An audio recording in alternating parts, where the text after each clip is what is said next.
কথায় আছে নুন ঝাল চড়তা এরই নাম ভর্তা। স্বাদে গন্ধে মাতোয়ারা একবার খেলে বারবার খেতে ইচ্ছা করবে। আবারও হাজির হয়ে গেছি একসাথে দুটো শাকের ভর্তা রেসিপি শেয়ার করার জন্য। আশা করছি বরাবরের মতো আমার আজকের রেসিপিগুলো আপনাদের ভালো লাগবে। ভালো লাগলে লাইক দিয়ে শেয়ার দিয়ে পাশে থাকবেন।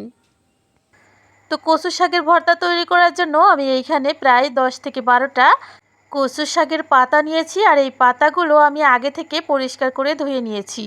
এক এক করে সবগুলো পাতা একসাথে গুছিয়ে নিয়ে তারপর ফিরে আসলাম। এবার এই পাতাগুলো হাতের সাহায্যে চাপ দিয়ে ধরে ছুরির সাহায্যে ঠিক এইভাবে কেটে নিব। যতটা সম্ভব ঝুড়ি ঝুড়ি করে আমি পাতাগুলো কেটে নিচ্ছি, দেখেই বুঝতে পারছেন।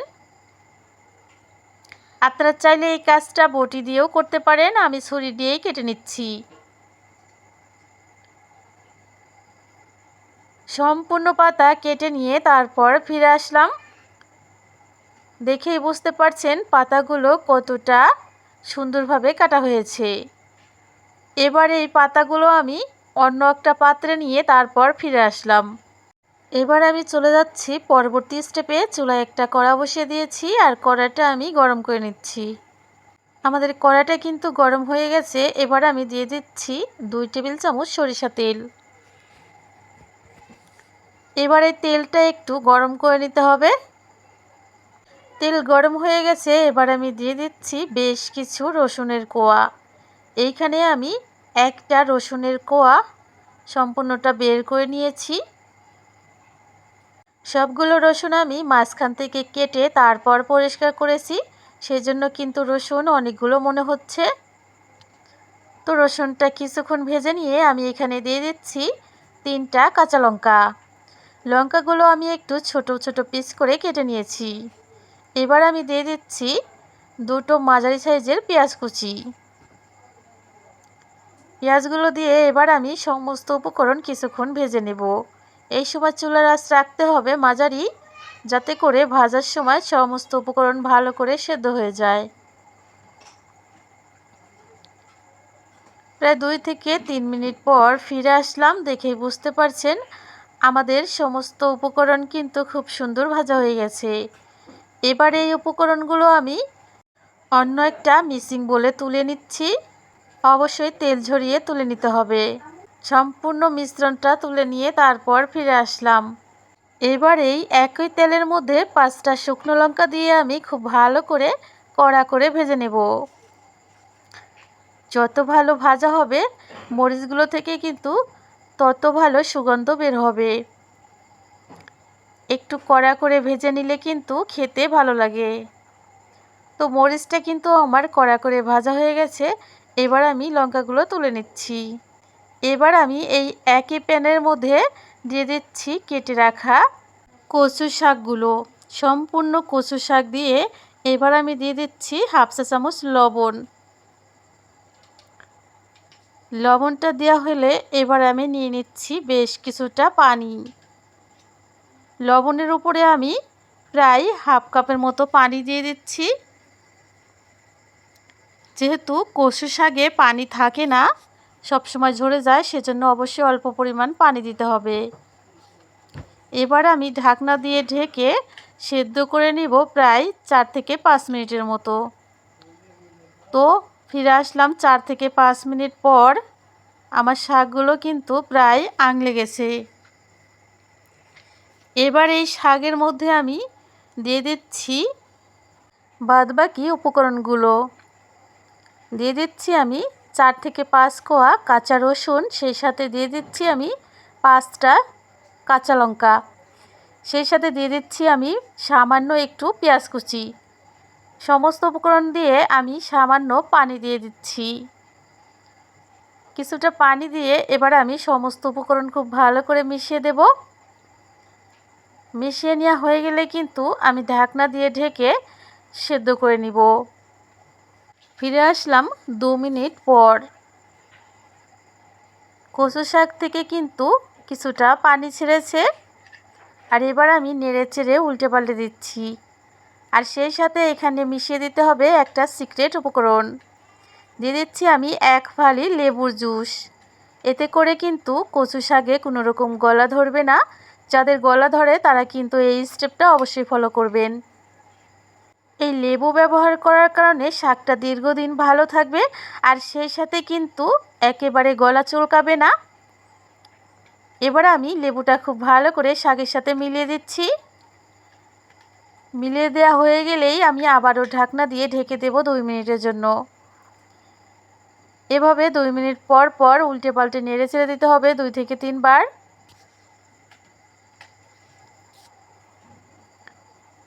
ফিরে আসলাম প্রায় 5 মিনিট পর। তো আমাদের শাকের কিন্তু একেবারে পানিটা প্রায় শুকিয়ে গেছে, আর সামান্য যে পানিটা রয়েছে সেটা আমি নেড়ে চেড়ে এবার শুকিয়ে নেব। তবে এই মুহূর্তে কিন্তু আমি কোনো রকম ঢাকনা ব্যবহার করব না। এই সময় ঢাকনা ব্যবহার করলে শাকের কালার কিন্তু একেবারে চেঞ্জ হয়ে যাবে, খেতে কিন্তু ভালো লাগবে না আর দেখতেও ভালো লাগবে না। সম্পূর্ণ পানিটা শুকিয়ে নিয়ে তারপর ফিরে আসলাম। সম্পূর্ণ শাকটা আমি একটা মিক্সিং বোলে তুলে নিয়েছি। শাকটা এক সাইডে রেখে চলে যাচ্ছি পরবর্তী স্টেপে। এবার আমি প্লেটের এক সাইডে নিয়ে নিচ্ছি ভেজে রাখা লঙ্কাগুলো। সেই সাথে লঙ্কার মধ্যে আমি দিয়ে দিচ্ছি হাফ চা চামচ লবণ। লবণটা অবশ্যই বুঝে দিতে হবে, যেহেতু আমরা এখানে আগেও লবণ ব্যবহার করেছি। এবার এই মরিচটা আমি খুব ভালো করে ডলে নিব। আপনারা চাইলে এই কাজটা হামানদিস্তায় কিংবা বাটনার মধ্যেও করে নিতে পারেন। আমি হাত দিয়েই করে নিচ্ছি। হাতে মাখা ভর্তার টেস্ট কিন্তু দ্বিগুণ হয়। তো মরিচটা কিন্তু ডলে নেওয়া হয়ে গেছে। এবার আমি দিয়ে দিচ্ছি বেশ খানিকটা কাঁচা পেঁয়াজ। পেঁয়াজটা এবার আমি খুব ভালো করে মেখে নিচ্ছি।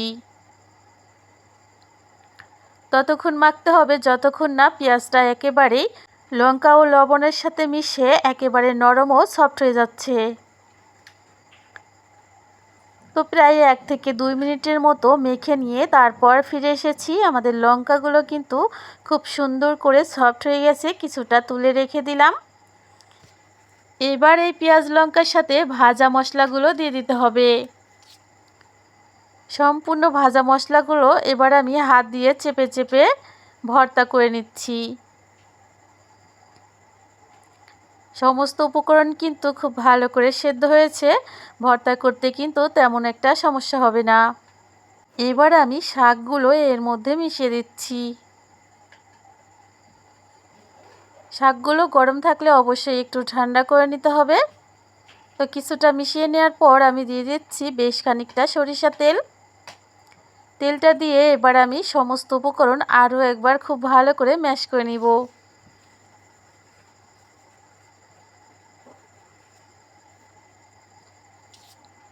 দেখতে দেখতে কিন্তু আমাদের ভর্তাটা ম্যাশ করা হয়ে গেছে। এবার আমি হাত ও প্লেট পরিষ্কার করে নিয়ে ফিরে আসলাম।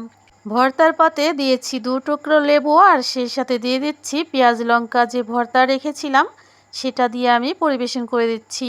দেখেই বুঝতে পারছেন কতটা মাশাআল্লাহ দেখতে লাগছে, আর খেতেও কিন্তু খুবই সুস্বাদু। চলুন তাহলে দ্বিতীয় রেসিপিতে চলে যাই। দ্বিতীয় রেসিপিতে আজ আমি শেয়ার করব সবুজ শাক ভর্তা। চলুন তাহলে আর কথা না বাড়িয়ে মূল রেসিপিতে ফিরে যাই। এইখানে আমি 3 আঁটি সবুজ শাক নিয়েছি, আর শাকগুলো কিন্তু একেবারে ফ্রেশ আর তরতাজা, দেখেই বুঝতে পারছেন। এইবার আমি এইখান থেকে 1 আঁটি শাক খুলে নিচ্ছি। এবার আমি একটা একটা করে শাকের মাথা থেকে পাতাগুলো ছাড়িয়ে নেব। অবশ্যই পাতাগুলো চেক করে নিতে হবে, যেহেতু মাঠ থেকে আনা শাক, এর মধ্যে কিন্তু অনেক রকম পোকামাকড় ও ঘাস পাতা থাকতে পারে। সেজন্য একটা একটা করে শাক হাতে তুলে নিয়ে এইভাবে পাতাগুলো বেছে পরিষ্কার করে নিতে হবে। তো সম্পূর্ণ পাতাটা কিন্তু আমি এইভাবে এক এক করে বেছে নিচ্ছি। সবগুলো পাতা এইভাবে বেছে নিয়ে তারপর পরিষ্কার পানি দিয়ে 3 বার করে পানি পাল্টে ধুয়ে নিতে হবে। কোনো একটা খালযুক্ত পাত্রে পর্যাপ্ত পরিমাণে পানি নিয়ে তারপর ডুবন্ত পানিতে পাতাগুলো ধুয়ে নিতে হবে, এতে কিন্তু খুব ভালো পরিষ্কার হবে। এদিকে চুলায় একটা ফ্রাই প্যান নিয়ে এর মধ্যে দিয়ে দিচ্ছি আমি 2 চা চামচ সরিষা তেল। তেলের মধ্যে আমি 1 মুঠো রসুন প্রথমে ভেজে নিচ্ছি।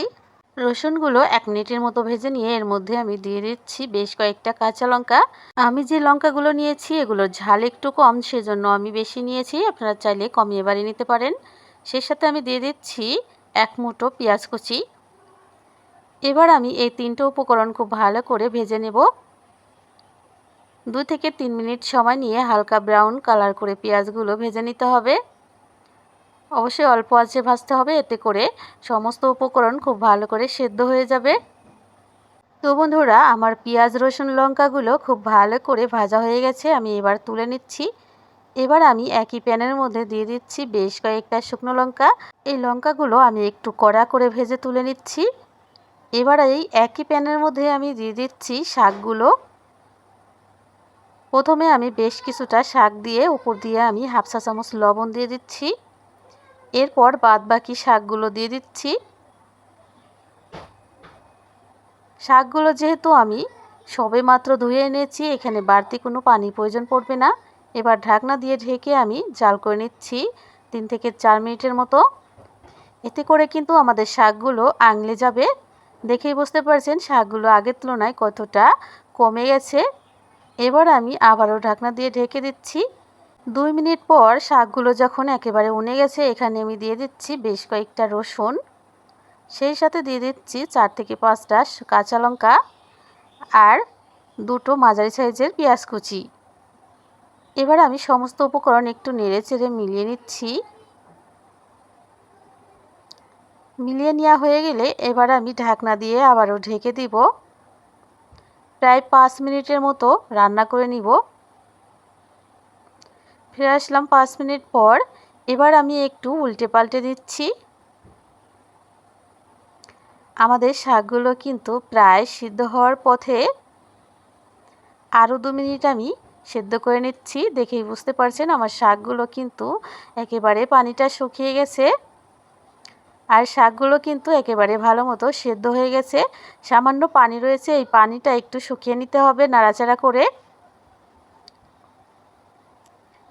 অবশ্যই ভর্তা করার জন্য পানিটা শুকিয়ে নিতে হয়। সম্পূর্ণ পানিটা কিন্তু শুকিয়ে গেছে। এবার আমি শাকটা তুলে নিচ্ছি। সরাসরি শাকগুলো আমি একটা বাটনার মধ্যে তুলে নিচ্ছি। আপনারা চাইলে পাটার উপরেও তুলে নিতে পারেন। এবার আমি বাটনার মধ্যে শাকগুলো একটু ম্যাশ করে নেব। প্রায় 2 মিনিট সময় নিয়ে হালকা হাতে ম্যাশ করে নিতে হবে। দেখেই বুঝতে পারছেন আমি কিভাবে ম্যাশ করে নিচ্ছি। ঠিক সেম প্রসেসে আপনারা শাকগুলো ম্যাশ করে নেবেন। আপনারা চাইলে এই কাজটা ব্লেন্ডারেও করতে পারেন, সেই সাথে পাটার উপরেও করতে পারেন, আবার চাইলে হাত দিয়েও করতে পারেন। হাত দিয়ে ম্যাশ করতে গেলে সময়টা একটু বেশি লাগবে। আমার শাকটা কিন্তু ম্যাশ করা হয়ে গেছে, মাঝখানে একটু জায়গা তৈরি করে নিলাম। এবার আমি দিয়ে দিচ্ছি ভেজে রাখা পেঁয়াজ লঙ্কা মরিচগুলো। আগেই বলেছি লঙ্কাগুলোর কিন্তু ঝালটা একেবারেই কম, সেজন্য বেশি নিয়েছি। আপনারা কিন্তু আপনাদের মরিচের ঝাল অনুযায়ী বাড়িয়ে কমে নিতে পারেন। এবার আমি খুব ভালো করে রসুন ও পেঁয়াজগুলো ম্যাশ করে নিচ্ছি। তবে হালকা একটু দানা দানা রাখতে হবে, একেবারেই ফাইন ম্যাশ করা যাবে না। তো আমার ম্যাশ করা কিন্তু হয়ে গেছে। এবার আমি সমস্ত উপকরণ এক সাইডে সরিয়ে নিচ্ছি। আর এই সাইডে আমি নিয়ে নিয়েছি 4টে শুকনো লঙ্কা। এই লঙ্কাগুলো আমি হালকা একটু ভেঙে নিচ্ছি। অবশ্যই দানা দানা রাখতে হবে, এতে করে কিন্তু খেতে ভালো লাগবে আর সেই সাথে দেখতেও ভালো লাগবে। এবার আমি সমস্ত উপকরণ খুব ভালো করে মিলিয়ে নিচ্ছি। লঙ্কাটা ম্যাশ করা হলে এখানে দিয়ে দিচ্ছি আমি শুকনো লঙ্কা ভাজা সরিষার তেল। তেলটা আমি ভালো করে আবারও মিশিয়ে দিচ্ছি। অবশ্যই এখানে লবণটা চেক করে মেশাতে হবে। তো আমার মনে হয়েছিল লবণটা একটু কম, আমি আরও একটু লবণ দিয়ে মিশিয়ে দিচ্ছি। আমি কিন্তু শাক সিদ্ধ করার সময় লবণ দিয়েছিলাম, সবাই অবশ্যই জানেন। তো ভর্তা করার সময় লবণটা অবশ্যই চেক করে দিতে হবে কতটুকু প্রয়োজন। তো আমার ভর্তাটা কিন্তু তৈরি করা হয়ে গেছে। এবার আমি বাদবাকি শুকনো লঙ্কার মধ্যে সামান্য লবণ দিয়ে পেঁয়াজ দিয়ে খুব ভালো করে ডলে ম্যাশ করে নিচ্ছি। এটা আমি পরিবেশন করার জন্য ব্যবহার করছি। আপনারা চাইলে ভর্তার মধ্যে মিলিয়েও দিতে পারেন, এতেও কিন্তু খেতে খুবই ভালো লাগবে। তো আমার ভর্তাটা কিন্তু বানানো একেবারে কমপ্লিট, সেই সাথে পরিবেশন কিন্তু একেবারেই কমপ্লিট। দেখতে কতটা লোভনীয় হয়েছে আর খেতেও কিন্তু খুবই সুস্বাদু। গরম ভাতের সাথে এরকম ভর্তা থাকলে আর কিছু কিন্তু লাগবে না। এরকম সবুজ শাকের ভর্তা করলে কিন্তু ভাত একটু বেশি রান্না করতে হবে। এক বসায় 2 প্লেট ভাত খেয়ে নিতে পারবেন এইরকম ভর্তা হলে। আজ এখানে বিদায় নিচ্ছি, আগামী পর্বে দেখা হবে। সেই পর্যন্ত ভালো থাকবেন। আল্লাহ হাফেজ। আসসালামু আলাইকুম।